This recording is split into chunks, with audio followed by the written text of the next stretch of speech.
discours à la rosière.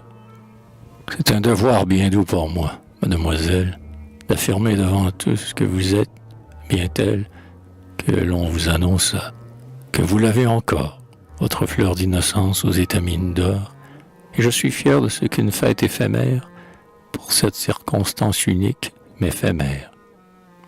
Je m'étais demandé souvent, à quoi sers-tu, ô mère? Eh bien, mais c'est à fêter la vertu.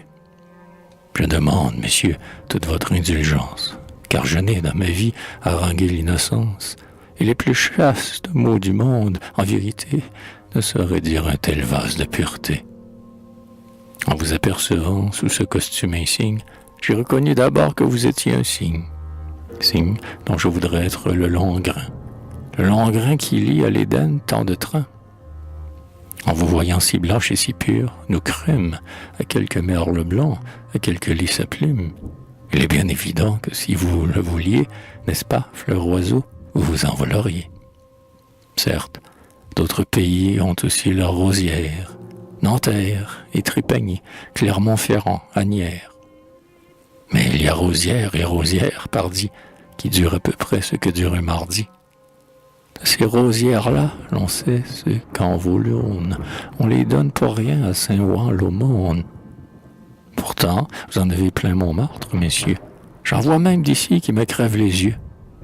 Parmi tant de vertus et pour le choix à faire, allez, ce ne fut pas une petite affaire. C'est au premier appel qu'on lut dans le journal. Il en vint de partout et même de Laval. Et comme il importait qu'elle fût de Montmartre, on vous choisit. Le reste alla se faire à Chartres. Maintenant que l'on sait sur quel bon capital, mademoiselle, vous vous tenez à cheval, d'un tas de propres à rien, vous allez être en butte. Ce n'est pas ce qui manque, on le sait, sur la butte.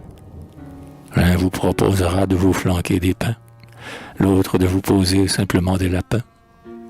Des individus bruns qui parlent plusieurs langues viendront vous assaillir de squameuses harangues. Tel que ce beau garçon, dans un procès récent, tellement du midi qu'il n'avait pas d'accent. Croyez-moi, je le tiens de la grande baronne.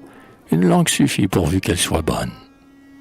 Sa capitale se perd, d'habitude, en tombant, sur le bout, le bi du bout du banc. Sur un tas de cailloux, la chose s'est vue, quelquefois même en revenant de la revue. Généralement, on n'en fait qu'un seul repas, et comme boulanger, dame, il ne revient pas. Le bougre, quand il part, enfile une venelle et ne s'arrête plus qu'en la nuit éternelle. Mais le printemps vous fait du charivari, il vous faut un amant à défaut d'un mari. Si bien, je m'en vais en qualité de mère, vous donner là-dessus quelques conseils de père. Ne prenez pas, ma fille, un amoureux trop vieux. En amour, il n'est pas assez laborieux. N'allez pas pour cela vous ruer sur un jeune. L'indigestion ne vaut pas mieux que le jeûne. Qu'il ne soit pas trop beau, car on vous le prendrait. Qu'il ne soit pas trop laid, on vous le laisserait.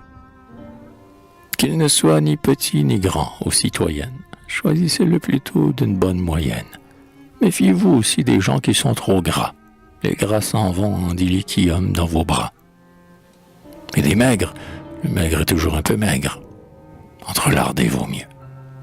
N'essayez pas du nègre. Avec lui, ce serait tout à fait autraire. Ma fille, voyez-vous, ce suppôt de l'enfer est plus noir au-dedans qu'il n'est à la surface. Jamais vous ne pourriez le contempler en face. N'admettez pas non plus pour votre compagnon un de ces gens sans yeux qui portent un lorgnon. Dans la peau, quand il vous embrasse, ça vous rentre. Quelquefois même, il vous en écorche le ventre. Ne vous jetez pas sur les hommes chevelus. On les lâche d'un cran lorsqu'ils ne les ont plus. Ni sur les chauves, bien que ces messieurs les chauves se comportent fort bien dans le sein des alcôves. Bref, je crois qu'ici vous trouverez un époux.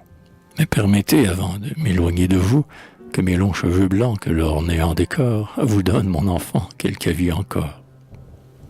Quand vous avez chez vous le plus petit bijou, les pranzini avec votre cou font joujou. Davantage il ne sert d'avoir une toquante qu'à savoir qu'on vous tue à 5h50. Par exemple, est-ce pas inutile, mais si. Sachez encore pour votre instruction ceci. Dans un gouvernement qui veut être prospère, le général Paulus est toujours nécessaire. Enfin, si vous toussez, voilà l'essentiel. Prenez aussitôt des pastilles Jurodel.